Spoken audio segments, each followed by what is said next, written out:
ก็เลยบอกเราสู่ฟังมั้งสวนกาแฟฮะจำได้แต่กาแฟบนอยู่ผู้เด้น้องก็เลยว่าเอางามเติบได้บ่ บ่ ปีสิมาบ่ได้เก็บบ่ บ่มันเจื้อนเองเดี๋ยวนี้บ่มีแบบใต้เนี่ยก็พวกแนวเฮาแบบยามมาเฮาคาเก็บกาแฟนี่หารับจ้างนี่เฮาขึ้นบ่ทันนี่มันขึ้นเบิ่งนี่6แฮง หกบ่ โดย กาแฟซ้ำได้เด้เฮ็ดให้เบิ่งมึงตัวอย่างมึงประมาณซ้ำนั้นบ่ โดย ได้บ่ซ้ำหัวเข่านี่เพียงหัวเข่านี่ ไอ้สนี่ บ่เหาะได้เนาะ โดยแต่มันใต้ระบางต้นยังสกับต้นซื่อๆแต่กะ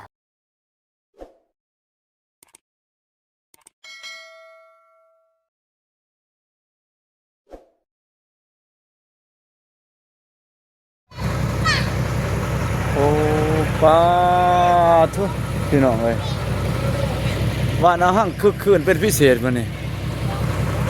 จังรถใหญ่รถยังลังไหลเข้ามาป้าทุเฮ็ดเฮือนเฮ็ดซ่านกัน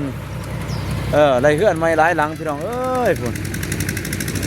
บ้านน้าหังบ้านของน้องบองน้องกระเดยน้องอภรพี่น้องเอ้ยน้องศรีประจันทร์เพิ่นได้กาแฟก็ได้เฮ็ดเฮือนเฮ็ดซ่านใหม่พี่น้องเอ้ยกราบทักทายสวัสดีพ่อแม่พี่น้อง FC ที่น่าฮักเบิดสุขุสุขคนบ่ว่าอยู่ไกลพี่น้องเอ้ยอยู่ภายในและก็ต่างประเทศยินดีต้อนรับช่องบ่าวผู้วงชาแนล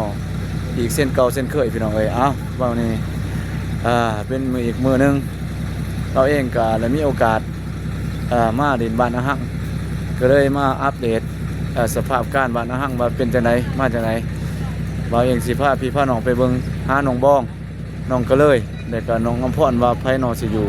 ไปเบิ่งกันเด้อพี่น้องนี่ว่าน้องอำพรพี่น้องเอ้ยว่าน้องอำพรนี่เพื่อนน้องอำพรเจิงเครื่องอยู่พี่น้องเอ้ยยังกำลังปักพังลงเสาลงยังกอฟ้าเศร้าพี่น้องเอ้ยก็มีหินมีดินบล็อกพี่น้องเอ้ยดินบล็อกมีอิฐมีทรายเนาะ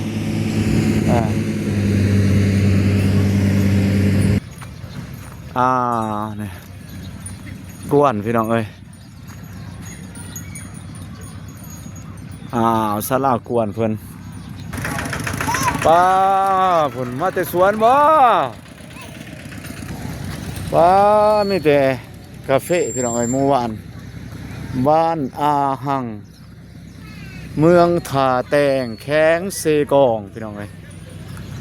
สิพาพี่พาน้องไปหาน้องก็เลยไปอัปเดตชีวิตน้องก็เลยห้องน้ำเพิ่นแล้วบ่หรือว่าจังไดพี่น้องเอ้ยฟ้าอีหยังเนาะบัดนี้กาแฟบ่ละเข้านะฟ้าเข้าเพิ่นให้พี่น้องเอ้ยนี่จูนพูนอยู่เพิ่นเอาเข้าขึ้นเด้าแล้วพี่น้องเอ้ยไปพี่น้องเอ้ยไปพาพี่พาน้องกาแฟก็ถือว่าช่วงนี้ใกล้สิเบิดแล้วเราดูกาแฟพี่น้องเอ้ยเพื่อนน้องสีพระจันทร์บ่เห็นเพิ่นสงสัยไปเก็บกาแฟพี่น้องเอ้ยไปรับจ้างรับบ้านบ่ทันได้มาไปโธ่เพิ่นได้เรื่องเด้อนี่เด้อพี่น้องเอ้ยโอ้น้องก็เลยไปใช่เนาะก็เลยเนาะนี่ห้องน้ำน้องก็เลยสิแล้วได้เด้พี่น้องเอ้ยน้องก็เลยป้าเจ้าเอาเพิ่นก็เลยสิแล้วได้เนาะห้องน้ำเนาะแถวเนาะเลยบ่อื่นแล้วมีแต่ประตูเด้ประตูไหลมาแล้วบ่ประตูเขาได้แต่ยังเขาบ่ทันติดมีแต่ติดประตูเนาะเลยบ่เห็นน้องก็เลยพี่น้องเอ้ยเห็นแต่แม่น้องก็เลยเฮ็ดหยังแหละนึ่งข้าวแหละได้หยังกินแดงนี่ไม่ได้กินแจ่วกินแต่แจ่วแซ่บนั่นแหละจะพ่อแม่น้องก็เลยเด้อนี่น้องก็เลยบ่เห็นมื้อนี้เพิ่นไปเล่นจังไปเล่นสิให้พี่น้องมา โอ้พุ่นอ่ะสำเร็จได้นี่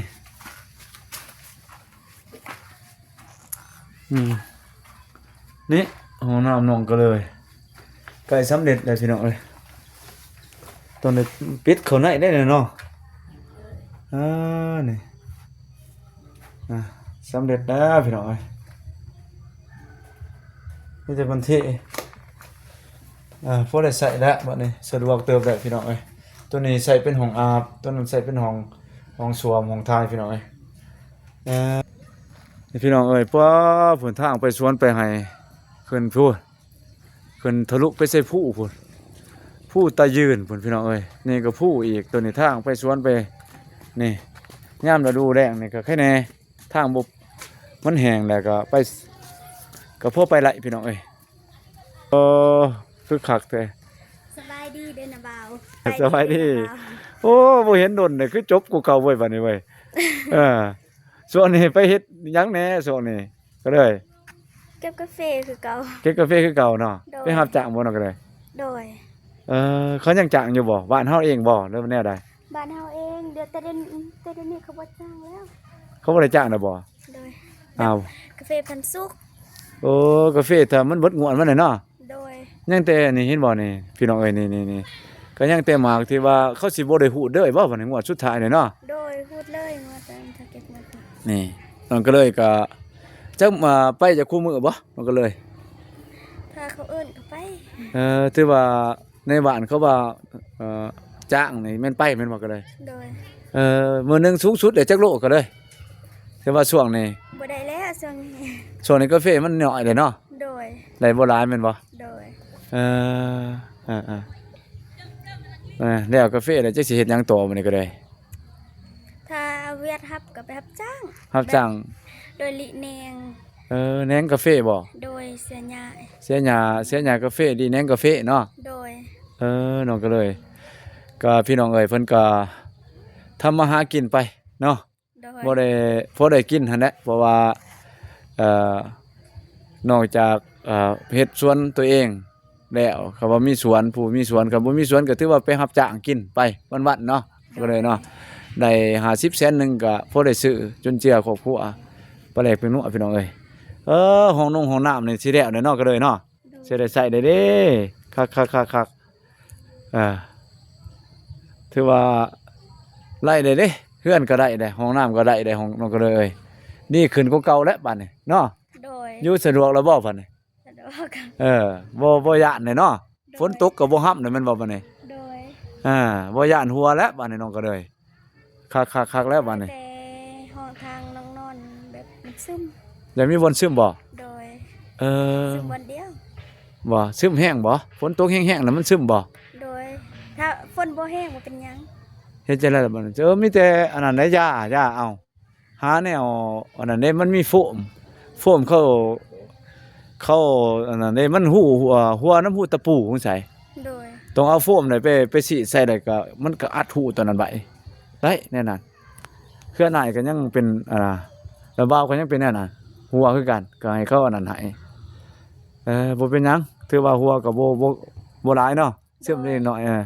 หลังใหม่แหละพี่น้องเอ้ยนี่น้องก็เลยเดี๋ยวมาอยู่หลังนี้แต่ก่อนหลังเก่าก็อยู่นี้เนาะหลังเก่าก็ถือว่า โดย เป็นอดีตไปแล้วบัดนี้หลังเก่าพี่น้องเอ้ยนี่ตัวนี้แต่น้องก็เลยใหญ่มากก็เลยอยู่หลังนี้เนาะ โดย จักปีทั้งเก่านี่น้องก็เลยอายุจักปี5 ปีบ่อายุคงเฮือนหลังเก่านี่ โดย 5 ปีถ้ากับปีนี้ก็6ปี ปีเนาะก่อนสิมาได้หลังใหม่น้องก็เลยเนาะ โดย ได้เฮือนงามเลยเป็นจังได๋ล่ะบัดนี้ดีใจบ่บัดนี้ ดีใจ โอ้พี่น้องเอ้ยไฟฟ้านี่จะได้ไฟฟ้านี่เอาลงเองบ่หรือว่าแนวใดล่ะ บ่ต่อแต่เขา โอ้ต่อน้ำเขาบ่ โดย ต่อใส่น้ำพี่น้องก่อนบ่ โดย คือว่าเฮาเอาลงแต่เช้านี่เท่าไหร่ล่ะบ่ได้ถามเขาบ่ บ่ อยากแพงเติบเด้น้องก็เลย เดี๋ยวเสามันใกล้ได้พูน พุ่นบ่บนเฮือนน้องอำพรพุ่นบ่ พุ่นเด้ พุ่นไปเทื่อเฮือนน้องอำพรพุ่นตัว โมแมนนี่ นี่เนาะก็ใกล้เติบเนาะ โดย นี่เฮือนพวกพี่น้องน้องบ้องนี่ผู้ที่ถึงหูครบมันเนาะ โดย ก็ใกล้เติบเด้ก็ได้อยู่6-70 เมตรพี่น้องเอ้ย อยู่หั่นแต่ว่าเอาลงหั่นมันแพงเนาะ โดย เอาไฟฟ้าลงนี่คุยกัน7 6 7 ล้านพุ่นแหละพี่น้องเอ้ยเป็นขั้นต่ำเด้สายอิหยังเขาเองเบิดมันก็แพงเติมเด้พี่น้องเอ้ยประมาณ10,000 กว่าบาทพุ่นแหละมันก็บ่ง่ายแต่ว่ามีใส่นำพี่น้องก็ใส่ก่อนเนาะน้องก็เลยเนาะ โดย พอได้สะดวกน้ำใส่น้ำเด้น้ำใส่ระบบแนวใดน้ำประปาน้ำประปาของหมู่บ้านเฮานี่บ่ โดย คือว่าเดี๋ยวนี้เขาบางหลายครอบครัวเขาก็จอได้บ่เห็น โดย เห็นเขามาจอ โดยเขาเจาะเลยได้ป่ะเขาเจาะลายกับขวดแล้วเจาะแบบ11 ปานได้แต่เขาบ่มีเงินเขาก็ใส่น้ำประปา จอบ่อหนึงเท่าใดเพิ่นเจาะน้องก็เลย 9 ล้าน 9 ล้านบ่ โดย ถือว่าเปิดน้ำใส่เด้อ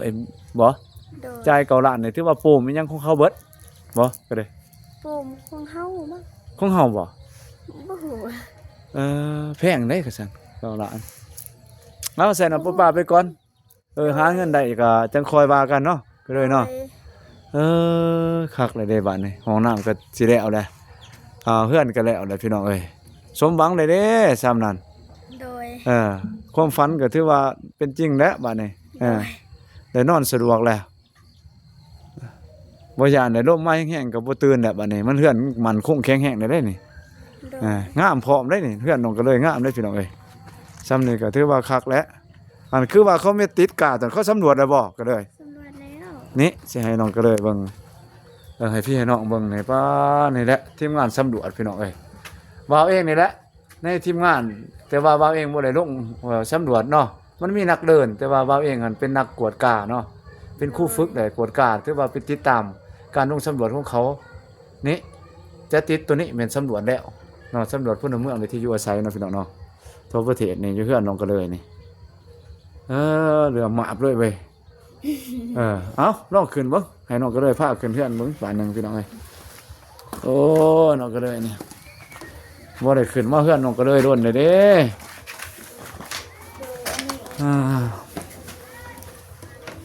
นี่เพิ่นเอา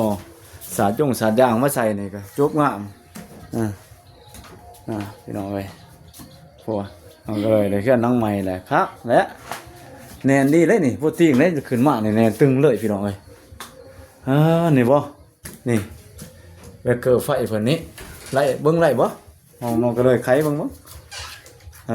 น้องก็เลยนี่น้องก็เลยนอนเสือตัวนี้พี่น้องเอ้ยเปิดออกก็ถือว่าจางปางไปทั้งหลังบ้านหั่นส่วนกาแฟนี่น้องนี่ห้องน้องก็เลยพี่น้องเอ้ยนี่เพิ่นก็นอนก็ถือว่าคักแล้วก็กว้างเติมเนาะก็เลยเนาะ โดย นอนสะดวกแล้วซ้ำนี่สายไฟระวังมันสอดได้ก็เลยจะไปปาจักซะ โดยแบบตอนมันจะ เวลานอนจะสิไปสากเลยเบิ่งเลยได้ไฟสอดได้ก็เลยระวังไหนมันมีขนาดไหนมันไฟสอดเขาเห็นบอกเขาลงในช่องใน Facebook ยังเขาเห็นแบบเขานอนเลยก็ฟังเสียบสะเบาเด้ โดย เสียบสะเบาเลยก็นอนเด้อสากแวดเด้อสอดได้ตัวน่ะ โดย คนเสียชีวิตเนาะได้ก็เลยส่วนนี้เป็นจะได้น้องก็เลยบ่ได้ไปดินน้ำไอ้บ้องจะอยู่บ่ไปบ้อง บ่ เพิ่นก็ไปเวียของเพิ่นเนาะ โดย ไปเวียของเพิ่นให้น้องก็เลยนั่งก่อนพี่น้องเอ้ยบ่เองก็สินั่ง บ่มีซาดเป็นอะไรบ่ นี่น้องก็เลยบ้านน้องก็เลยสำเร็จจบงามของเพิ่นให้พี่น้องเอ้ยนี่ลูกตุ้งลูกติ้งนี่ก็ถือว่าฮักแล้ว น้องสิประจันก็บ่เห็นยังมีอับเนาะจักไปใส่ ที่พระจันทร์ลงไปง่ายอีกพุ่นแล้ว โอ้เพิ่นบ่ได้อยู่แล้วบ่ดังนี่ แบบเพิ่นแม่เพิ่นได้พ่อแม่ โอ้สร้างครอบครัวใหม่แล้วบ่ โดย หลังนี่บ่ได้อยู่แล้วบ่ โดย อ้าว ก็เลยลงไปอยู่น้ำพุ่น บ่ไปอยู่นำหม่อนพ่อใหม่เพิ่นบ่ โดย เท่าไรแหละเท่าเพื่อนน้องบองเพิ่นบ่ เพื่อนได้เสียงตู่ โอ้หันบ่เพื่อนเสียงตุหันบ่ โดย หันบ่เขากินดอกบ่แน่ได้ มืออื่น เอาดียินดีนํเพิ่นก็เฮ็ดก็หาก็สร้างซาแป้งน้ำกันหั่นแหละคันเฮาอยู่ไปเฮาก็บ่มีคนเฮ็ดคนนำผ้าเนาะสร้างภาษามันก็ยากเลยขาดให้งานไป เรา เล จะ ย ยินดีนำเพื่อนแบบพ่อแม่เพื่อนน่ะมีดินมีดินเฮ็ด แน่ดีเด้ซะ โดย ก็พอได้เฮ็ดสวนกาแฟเนาะ โดย ดีเด้คักแล้วคะแนนน่ะโอ้คนกับบ้านเฮาเองบ่ โดย เออ เอาคนนํกันนี่แหละมันจะเข้าใจกันเนาะ โดย เพราะว่าพี่น้องเอ้ยวิถีชีวิตของคนทั้งเขตอื่นหั่นนะบัดมาอยู่นี่มันก็สิยากเรื่องฮีดของประเภทนี้พี่น้องเอ้ยก็สิบ่เข้าใจกันการวิถีชีวิตการดำรงชีวิตมันต่างกันการกินการอยู่การนับถือฮีดของมันก็ต่างกันอึดอัดอยู่ยากเลยพี่น้องเอ้ยกันเอาคนเผ่าเดียวกันเนาะคนอยู่นํกันเขาเคยเฮ็ดเวียกเคยใช้ชีวิตหั่นนะเนาะ โดย มันก็ง่ายเป็นการง่ายสะดวกกว่าฮีดของเขาก็เข้าใจเนาะ โดย เห็นบ่ แบบฮิตของก็คือกันสบาย แม่นเห็นบ่คนลาวเขาบ่ค่อยมีคนลาวมาเอาเนาะอยู่เนาะ โดย มีบ่คนลาวมาเอามาสร้างครอบครัวอยู่บ้านเฮานี่คือว่าบ่ค่อยเห็นคนเผ่าอื่น มีแต่บ่หลายแบบ 2-3 คนนี่ล่ะ มีน้อยเนาะ โดยแบบซ่อนลายบ้านนี้เขาสิเอากันเอง ส่วนนั้นเอาคนเผ่ากระตู้คือกันบ่คือเอิ้น โดย เผ่ากระตู้บ่น้อง โดย ภาษาก็ตัวหนึงนี่ภาษาเว้ามันก็ใกล้เคียงกันเนาะสบายเนาะ โดย สื่อสารคันเอาคนลาวมาคือบ่าวนี่คนลาวดุมจังซี่ใช้ภาษาลาวสดนี่บัดเฮามาเว้ากับเขานี่มันยากอีกจังหนึงเด้พี่น้องเอ้ยสื่อสารที่สำคัญก็ฮีตของประเภทนี้การกินกันอยู่กันใช้ชีวิตเนาะมันต่างกันเนาะ โดย มันปรับตัวยากเติบเด้พี่น้องเอ้ยเพราะว่าการใช้ชีวิตเฮาเคยแบบนั้นว่าซะคนดาวมันมาอยู่แบบนี้มันก็ต่างอีกมันต้องได้ปรับตัวสมควรว่าซะจังว่ามันก็มีความแตกต่างกันตรงนี้ปรับจูนใส่กันอยู่บ่ได้เฮาบ่ดึงเฮาก็อยู่บ่ได้ในบางง่ายส่วนใดคันว่าคนเขามาเอาทั้งเขตบ้านบ่าวนี่คนดาวเด้อว่าพี่น้องเอ้ยที่เราสู่ฟังแม่นได้มาเอาคนทั้งนี้เผากระตู้หยังก็อย่าแต่ว่าเอาไปอยู่บุบ้านอยู่ลาวเลยแต่บ่ได้อยู่นี่นะความหมายว่ามาเอาเมียอยู่นี่แต่ว่าเอาเมียหันไปอยู่นำเลยว่าซั่นเขาเอาส่วนใดมันจะเป็นแบบนั้นมันจะสิไปเอาปฏิวัติแบบลาวๆเลยก็ได้เอาไปมันก็บ่ยุ่งยากหลายก็แล้วแต่เนาะบุญวาสนาคือเอิ้นว่าบุพเพของไผของมันดอกตัวนี้ โดย ครูไผครูมันขาดสิเป็นครูกันสิเป็นครูผัวเมียมันก็มาหากันเองหรอกตัวนั้นมันก็ธรรมดาแหละธรรมชาติมันก็ดีเลยเด้ซั่นก็มีแต่มีดินมีดอนกับบ้านเฮาก็มีแต่เฮ็ดปลูกฝังเนาะเป็นดักเนาะ โดยปกติ คำว่าบ่มีดินนี่ก็มีแต่รับจ้างหั่นแหละ โดย สิเฮ็ดจังได๋ ก็คือร้านนี่แหละแต่รับจ้าง น้องก็เลยเว้าเราสู่ฟังบ่สวนกาแฟฮะซำใดแต่กาแฟบนอยู่ผู้เด้น้องก็เลยเว้า เอ้ย งามเติบได้บ่ บ่ ปีสิมาบ่ได้เก็บบ่ บ่มันเจือนเดี๋ยวนี้บ่มีแบบใต้ระยะก็พวกแนวเฮาแบบยามมาเฮาคาเก็บกาแฟนี่หารับจ้างนี่เฮาขึ้นบ่ทันนี่มันขึ้นเบิ่งนี่6แฮง หกบ่ โดย กาแฟซำใดเด้เฮ็ดให้เบิ่งมึงตัวอย่างมึงประมาณซำนั้นบ่ โดย ได้บ่ซำหัวเข่านี่เพียงหัวเข่านี่ ไอ้สักนี่ บ่เหาะได้เนาะ โดยแต่มันใต้ระบังต้นยังสำต้นซื่อๆแต่กะไปเสียไปทางเอา แสดงว่าปีสิมายังสิได้เก็บบ่กะว่าเบิ่งตามสภาพยังบ่ทันได้เก็บบ่ ปลูกไม่อีกเหมือน เอ กัน ใต้หลายบ่ในจำนวนจักลาย ฮอดครึ่งพุ่น มันจะสิใต้นั่นแต่แบบบอลมันเจือนลายเด้แบบกาแฟมันกระทุ่มเลย มันเต่งกาแฟลงมาเลยเนาะ โดย มันสั้นแห้งแต่บ่ล่ะจังว่าจนเจือน แบบนี้เลย ว้าโทษพี่น้อง กันใหญ่ๆเลยสวย คนหินบ่ใหญ่ๆเลย โดย อ้าวจังได๋ล่ะมันสิเป็นปู่ปานใด กะเอาปลูกบอลดิน ดินบอนมันมีดินบอนมีหินก็อ้อมไป โดย ว้าพี่น้องเอ้ยซะมาไปปลูกอยู่สั่นอยู่สิ้นมันบ่มีดินอยู่อันนี้เนาะ โดย ดินตัวนั้นแม่นดินเฮาไปไม้เอาเองบ่ไปทางเอาเองบ่ดินผู้ตัวน้องเบานี่ตัวเจือนนี่ โดย เออ แต่พวกร้านกะพี่น้องให้พี่น้องแบ่งให้แล้วโบราณมาตำลังเราบ่ได้ดิน ก็เลยว่าไปพุทธไปผู้พุทธแม่นบ่ โดยแนวญี่ปุ่นมีดินพี่น้องเขาแบ่งให้ก็ขึ้นเงิน เออมีเจ้าของเบิดบ่แถวเรียบตีนผู้นี่ มีเบิด โอ้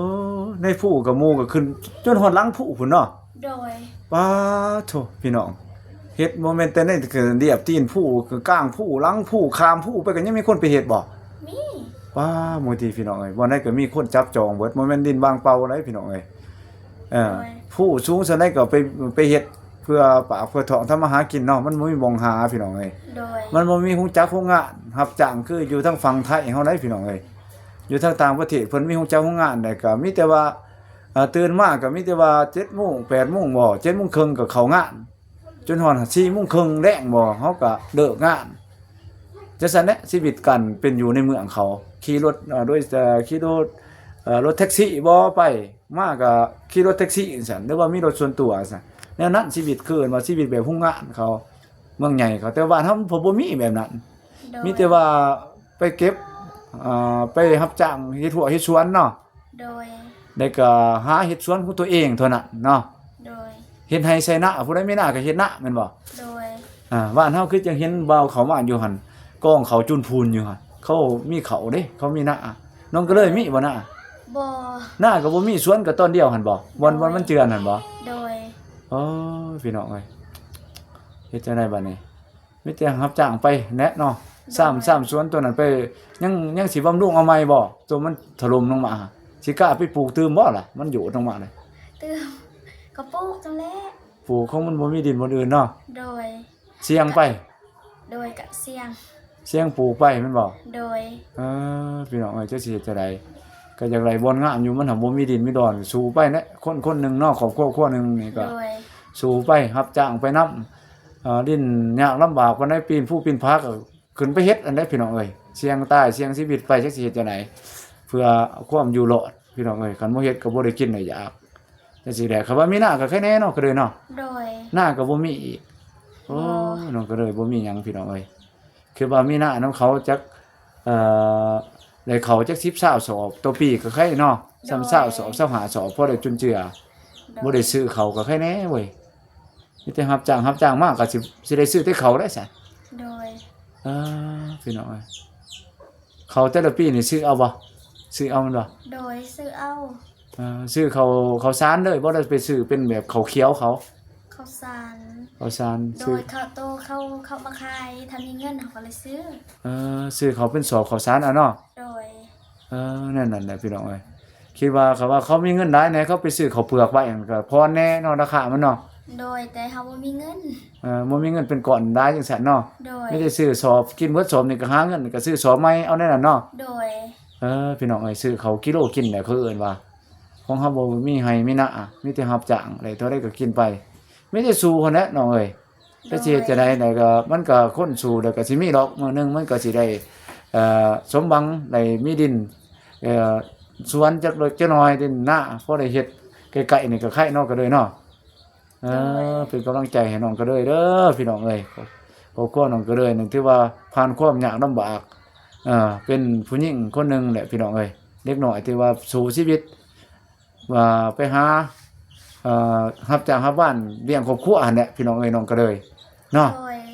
แล้วก็ถ้าพ่อถ้าแม่ก็ไปนํกันบ่ไปรับจ้างแต่ละเทื่อ ไป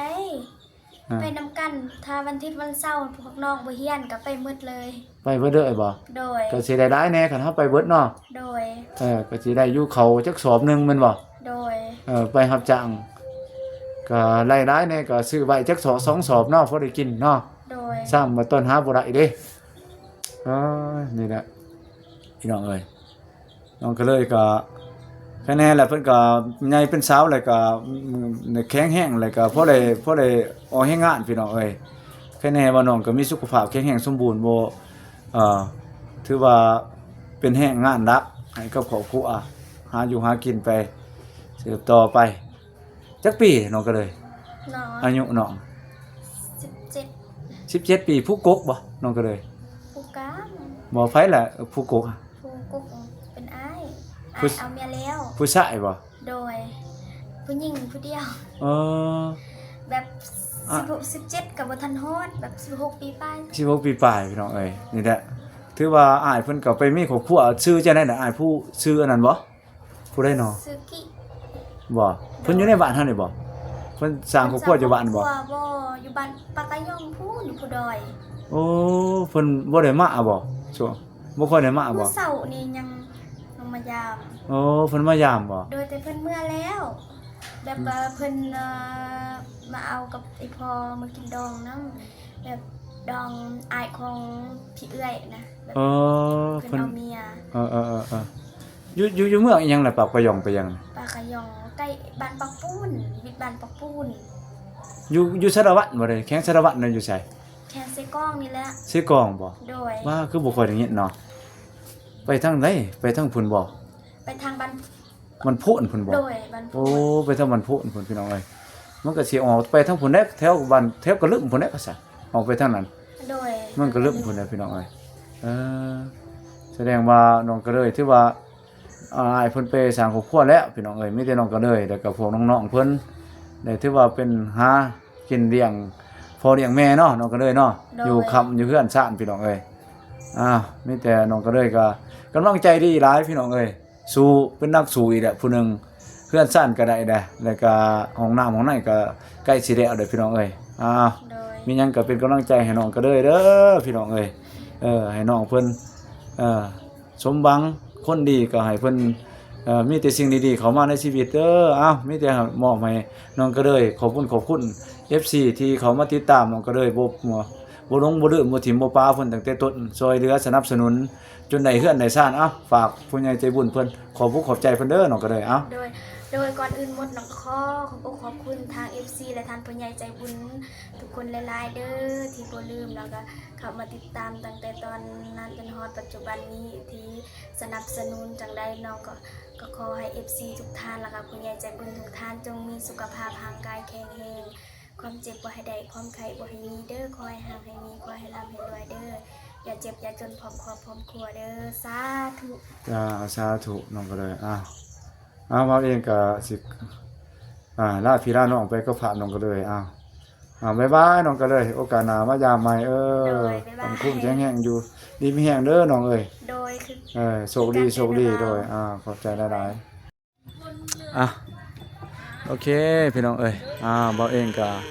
สุดท้ายสุดบ่เองก็ขอกราบขอบคุณเด้อ FC